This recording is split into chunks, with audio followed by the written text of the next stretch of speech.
ಸಂಭ್ರಮಾಚರಣೆ ಇಡೀ ದೇಶದಾದ್ಯಂತ ಇದೆ. ರಾಮಲಲ್ಲಾ ಮೂರ್ತಿ ಅಂದ ತಕ್ಷಣ ಅದರ ಜೊತೆಗೆ ಅರುಣ್ ಯೋಗಿರಾಜ್ ಅವರ ಹೆಸರು ಕೂಡ ಬರ್ತಾ ಇದೆ. ಅದನ್ನು ಕೇಳಿಸ್ಕೊಂಡಾಗ ಅವ್ರು ಬಹಳ ಖುಷಿ ಪಟ್ಟರು. ಹೌದು, ರಾಮಲಲ್ಲಾ ಮೂರ್ತಿ ಅಂದ ತಕ್ಷಣ ಅದ್ರ ಜೊತೆಗೆ ನನ್ನ ಹೆಸರು ಕೂಡ ಬರ್ತಾ ಇದೆ. ಇಂಥದ್ದೊಂದು ಸೌಭಾಗ್ಯ ಸಿಕ್ಕಿದ್ದೇ ನನ್ನ ಯಾವ ಜನ್ಮದ ಪುಣ್ಯನೋ ಅದು ನನಗೆ ಗೊತ್ತಿಲ್ಲ ಅಂತ ಇಂಥದ್ದೇ ಮಾತನ್ನ ಅವರ ಕುಟುಂಬಸ್ಥರು ಕೂಡ ಹೇಳ್ತಾ ಇದ್ದಾರೆ. ಮೈಸೂರಿನಲ್ಲಿ ಶಿಲ್ಪಿ ಅರುಣ್ ಯೋಗಿರಾಜ್ ಅವರ ಕುಟುಂಬಸ್ಥರು ಬಹಳ ಖುಷಿಯಾಗಿದ್ದಾರೆ. ಸಂಭ್ರಮಾಚರಣೆ ಇದ್ದೇ ಇರುತ್ತೆ. ಯಾಕಂದ್ರೆ ಅವರ ಮೂರ್ತಿ, ಅವರು ಕೆತ್ತನೆ ಮಾಡಿದಂತಹ ಮೂರ್ತಿ ಫೈನಲ್ ಆಗ್ತಾ ಇದ್ದಂತೆ ಬಹಳಷ್ಟು ಜನ ಅವರ ಮನೆಗೆ ಬರ್ತಾ ಇದ್ದಾರೆ, ಶುಭ ಹಾರೈಸ್ತಾ ಇದ್ದಾರೆ, ಅವರ ಆಶೀರ್ವಾದವನ್ನ ಪಡೀತಾ ಇದ್ದಾರೆ. ಯಾರು ಅರುಣ್ ಯೋಗಿರಾಜ್ ಅವರ ತಾಯಿಯ ಜೊತೆ ಮಾತಾಡ್ತಿದ್ದಾರೆ, ಬಹಳ ಖುಷಿ ಪಡ್ತಿದ್ದಾರೆ. ಏನ್ ಹೇಳ್ತಾರೆ ಅವರ ಕುಟುಂಬಸ್ಥರು, ಬನ್ನಿ ನೋಡೋಣ. ಮೂರ್ತಿಯನ್ನು ನೋಡ್ತಾ ಇದ್ರೆ ಬಹಳ ಅದ್ಭುತವಾಗಿ ಮೂಡಿ ಬಂದಿದೆ. ಶಿರದಲ್ಲಿ, ರಾಮನ ಶಿರದಲ್ಲಿ ಸೂರ್ಯದೇವ ಇರೋದ್ರಿಂದ ಅವರು ಸೂರ್ಯ ವಂಶಸ್ಥ ಅಂತ ತಿಳಿದು ಬರ್ತದೆ. ಹಾಗೂ ರಾಮರಿಗೆ ಮುಡಿ ಕಿರೀಟವನ್ನು ಹಾಕಿದ್ದಾರೆ.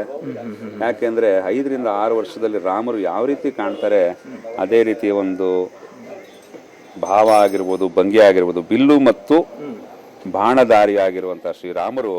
ಹಾಗೂ ಪ್ರಭಾವಳಿಯಲ್ಲಿ ಜೊತೆಗೆ ರಾಮರ ಅವತಾರಗಳೆಲ್ಲ ಇದೆ, ಅದು ವಿಶೇಷತೆ. ಪ್ರಭಾವಳಿ ದಶಾವತಾರಗಳು. ಬಲಗೈನಲ್ಲಿ ಬಾಣ ಹಾಗೂ ಆಶೀರ್ವಾದ ಇರುವಂಥ ಹಸ್ತ.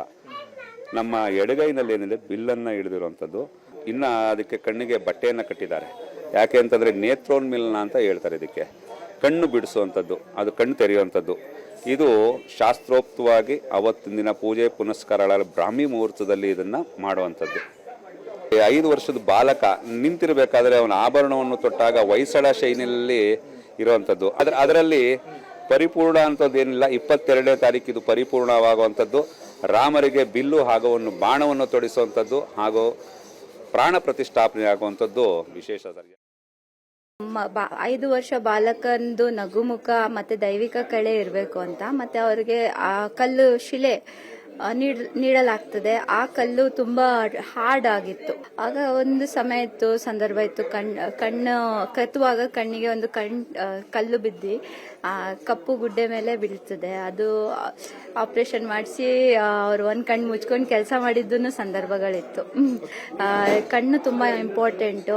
ಕಣ್ಣಿಗೆ ಏನಾದ್ರು ಏಟಾದ್ರೆ ಶಿಲ್ಪಿಗೆ ಕೆತ್ತಲಿಕ್ಕೆ ತುಂಬಾ ಕಷ್ಟ ಆಗ್ತದೆ.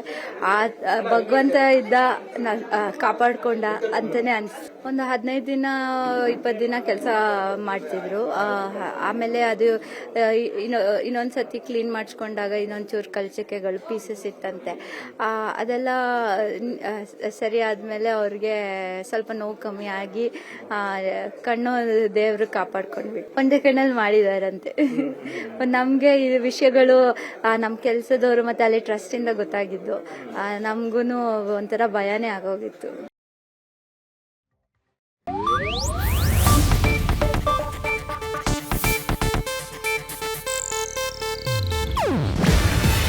ಇದು ಏಷ್ಯಾನೆಟ್ ನ್ಯೂಸ್ ನೆಟ್ವರ್ಕ್ ಪ್ರಸ್ತುತಿ.